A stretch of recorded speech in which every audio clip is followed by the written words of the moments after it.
ઘરની અંદર 3 ટાઈમ જમવાનું, ઘરની પૂરેપૂરી કેર કરે, બાળકોનું ધ્યાન રાખે, બધી જવાબદારી ટોટલ કોની હોય છે?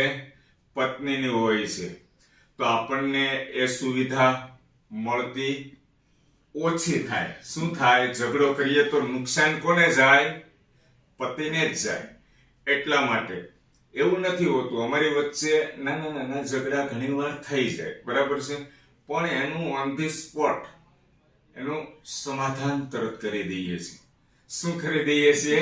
સમાધાન કરી દઈએ છીએ, નમતું લઈ લઈએ છીએ. આ પત્નીઓ લોકો થોડાક આમ ઈગો વાળા હોય છે, મનની અંદર થોડોક અહમ હોય છે, તો આપણે નમતું લઈ લઈએ છીએ. શું થઈ ગયું? રાત ગઈ સો બાત ગઈ.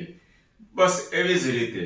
અને હંમેશા પતિ પત્નીઓ હળી મળીને રહો, એકાબીજા પોતાની ભૂલ